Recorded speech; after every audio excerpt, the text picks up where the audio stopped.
Fala galera, Matheus aqui. E hoje nós temos um dos vídeos mais importantes que eu já soltei aqui nesse canal. Nós vamos falar da próxima grande mudança na ordem mundial, ou seja, quando o dólar vai realmente perder o seu status de reserva mundial, quando os Estados Unidos realmente vão perder o posto de maior potência do mundo e quem irá ocupar essa posição.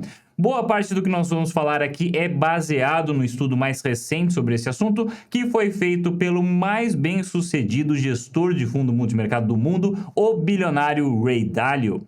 Mas nós também vamos explorar um lado dessa questão que os críticos do Ray Dalio dizem que ele deixou inexplorado de propósito nesse estudo que ele fez, dado o grande interesse que ele tem na ascensão da China. Recomendo então fortemente que você assista esse vídeo até o fim, porque você vai descobrir como os ciclos da ordem mundial se alternam, em que etapa do ciclo nós realmente estamos, quais os prováveis desfechos e, mais importante de tudo, qual a consequência de tudo isso para você. Beleza, pessoal? Então, para dar um pouco de contexto, quando a gente fala sobre a ordem mundial, o que nós queremos dizer é quem está no topo, qual país está no topo como força dominante no momento e qual a moeda de reserva do mundo. A última vez que a história viu a ordem mundial mudando foi no final da Segunda Guerra em 1944, quando a Convenção de Bretton Woods colocou o dólar como moeda de reserva para todo o mundo, solidificando a posição dos Estados Unidos como grande potência mundial.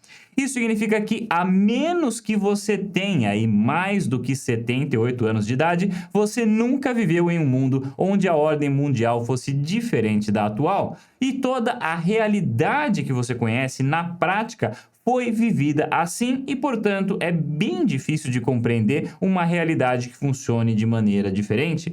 Mas eis que é justamente aí nessa dificuldade que mora o perigo, porque as mudanças que nos pegam de surpresa são justamente aquelas que nós nunca vimos acontecer antes e por isso não imaginamos que seja possível de acontecer.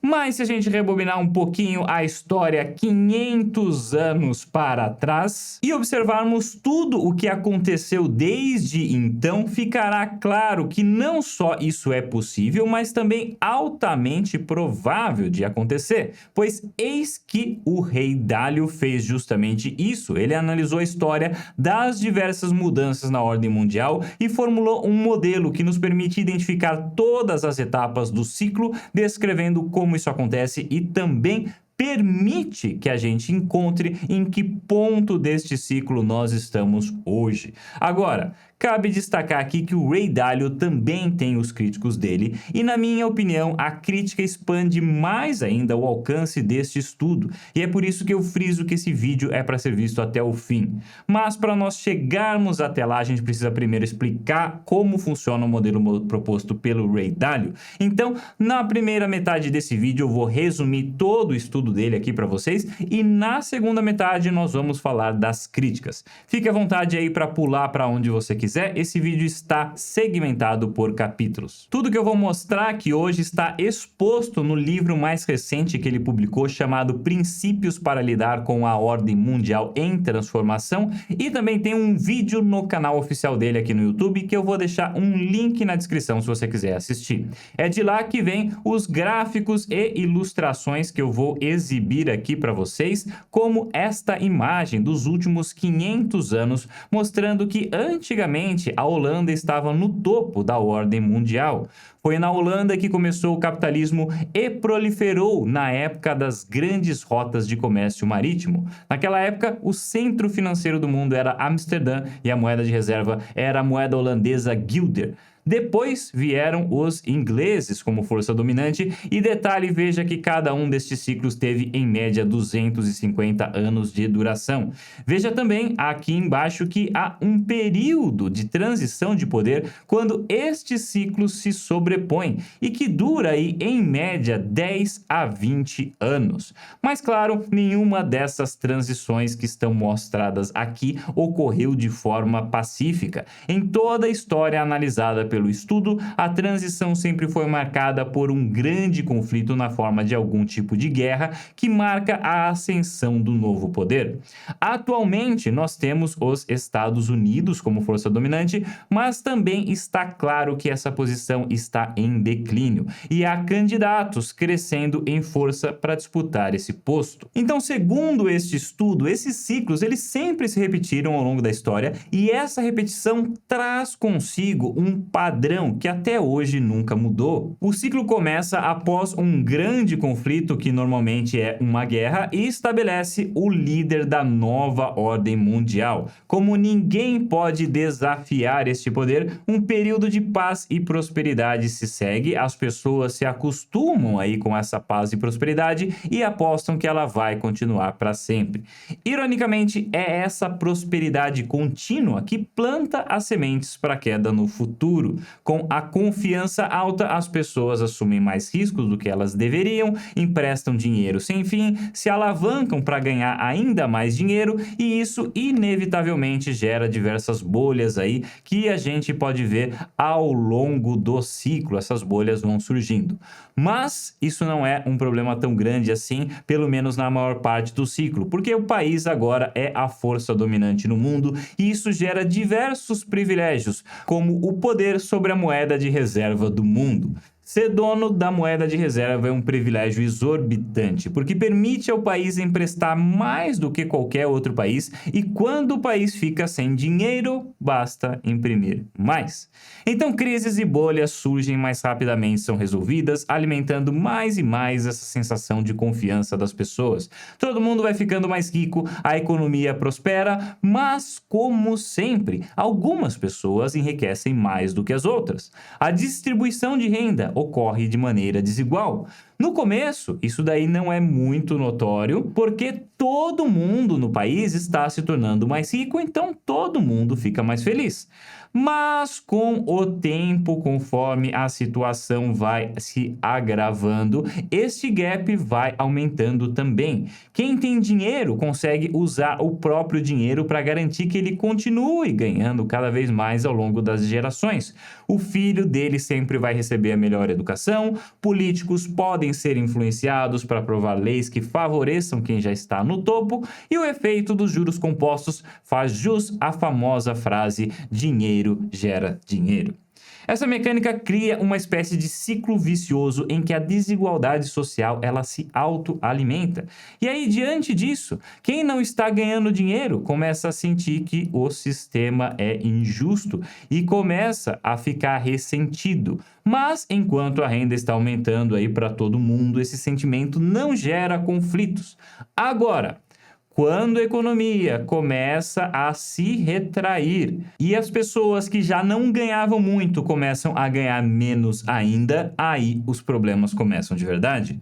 Porque agora as pessoas ganhando pouco passam a ganhar ainda menos e percebem, indignadas, que só elas estão perdendo nesse jogo. Quem está no topo continua aí recebendo injeção de dinheiro do governo, continua com acesso a crédito farto a custo zero, já quem está por baixo só piora.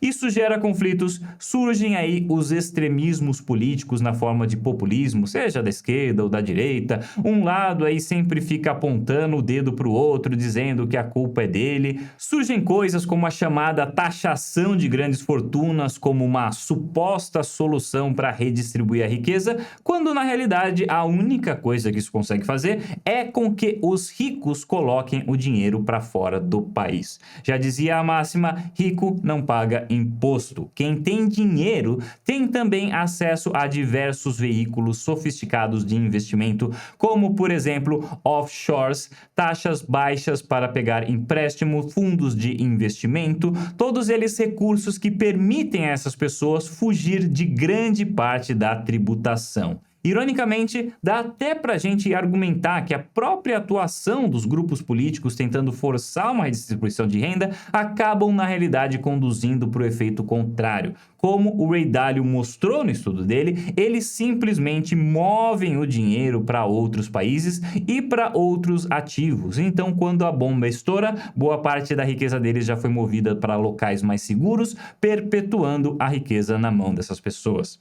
A verdadeira distribuição de renda só vai acontecer quando houver descentralização do poder. Mas nós já vamos retomar a questão da descentralização mais para frente nesse vídeo. Por enquanto, é importante destacar que quando os ricos tiram o dinheiro do país, a arrecadação do país, a arrecadação do governo, ela diminui porque há menos dinheiro para ser tributado. E quando a arrecadação diminui, os problemas se intensificam, o que diminui ainda mais a arrecadação, gerando aí um ciclo vicioso que se alimenta continuamente, gerando mais e mais declínio. Até que, enfim, quando há muita fuga de capital do país, os governos proíbem por lei essa saída de capital, e é aí que a gente vê movimentos como congelamento de contas, congelamento de preços, e claro que isso vai deixar as pessoas em pânico. Em uma situação como essa, a economia piora ainda mais, o desemprego se instaura, quem era pobre fica ainda mais pobre, conflitos se intensificam e ficam cada vez mais fortes. O governo, claro, tenta controlar a situação imprimindo dinheiro em grandes quantidades. E detalhe, nós não estamos falando dos Estados Unidos hoje. Nós estamos falando do padrão que foi identificado pelo estudo e que ocorreu em todos os líderes do passado.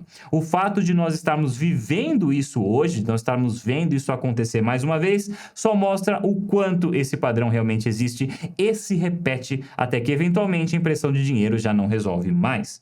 Bolhas estouram, aqueles com menos dinheiro percebem que todo o sistema é montado para proteger quem está no topo, as pessoas então se revoltam, os conflitos internos se escalam, e aí justamente enquanto o império sofre com todos esses problemas internos, que outra potência externa vem aí e se aproveita desse momento para atacar.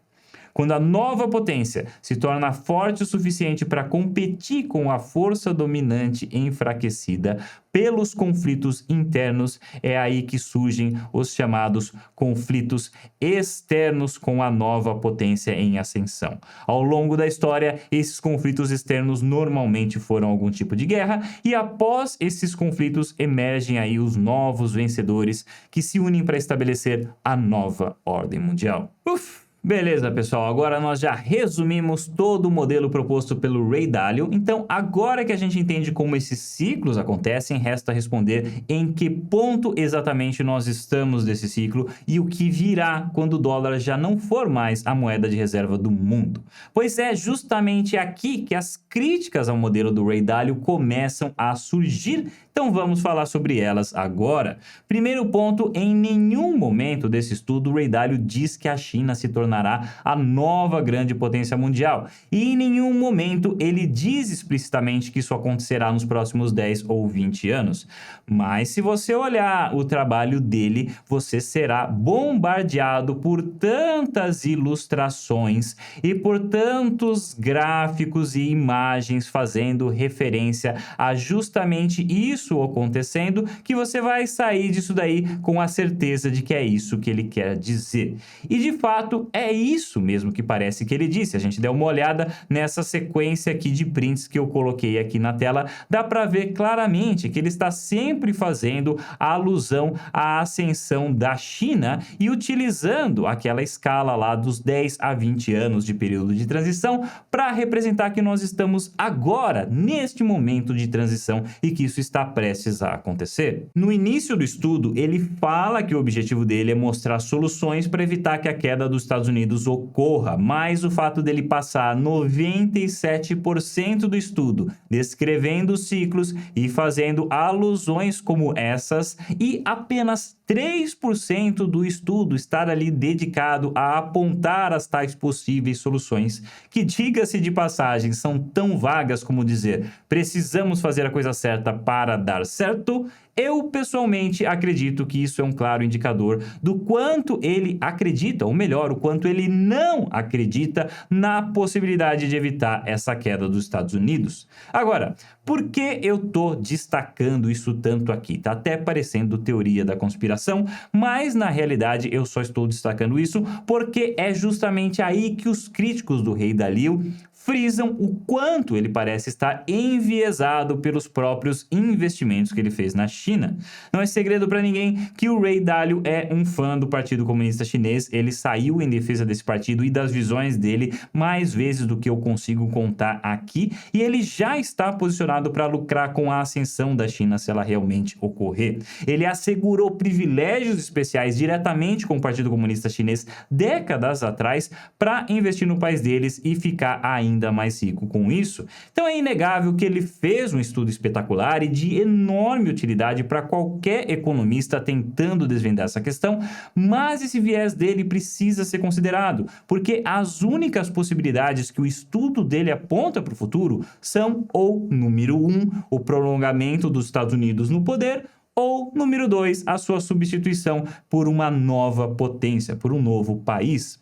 Ele não considera, por exemplo, outras alternativas, como os Estados Unidos sendo substituído não por outro país em isolado, mas por um grupo de países unidos em uma causa comum, como, por exemplo, uma união dos Estados Unidos e da Europa, ou de grupos maiores, aí, como a OTAN. Isso parece um pouco fora da realidade hoje, afinal, foi impossível trazer a Inglaterra, fazer com que ela abrisse mão da própria moeda para aderir ao euro, então imagine isso com grupos ainda maiores. Mas, se ao invés do dólar ser substituído pela moeda de outro país, surgir uma nova moeda que possui o dólar, o euro, a libra e outras moedas aí como seus lastros, aí a gente pode estar vendo uma solução mais realista. E a gente nem precisa imaginar muito isso daí, porque isso daí já existe desde 1969, se chama SDR e é uma moeda criada pelo FMI que é lastreada justamente em dólar, euro, libra, yuan e ien. Alguns especialistas como, por exemplo, o Jim Rickards, que foi autor dos livros como A Batalha das Moedas e também O Fim do Dinheiro, vem teorizando há tempo sobre essa possibilidade. E só para deixar claro, eu sou a última pessoa que gostaria de viver num mundo onde a moeda de reserva é feita pelo FMI. Mas eu só estou citando o SDR aqui como exemplo de que talvez os países reconheçam que o poder monetário é grande demais para ficar na mão de um único governo. Se tem uma coisa que a guerra da Ucrânia nos mostrou é que a moeda de reserva pode muito bem ser utilizada como arma de destruição em massa. Nós vimos isso acontecer, nós vimos o dólar como ele foi utilizado para destruir toda a economia russa numa questão de meras semanas. Alguns teorizam aí sobre a Terceira Guerra Mundial, mas se você pensar um pouco a respeito disso, nós já estamos vivendo a Terceira Guerra, só que do ponto de vista econômico. Isso tudo, claro, sem entrar nas moedas descentralizadas, que seria realmente o ideal, porque aí realmente ninguém tem o poder sobre isso. E por hoje é isso, pessoal. Muito obrigado por assistirem. Se inscreva no canal para mais vídeos como esse e a gente se vê no próximo vídeo.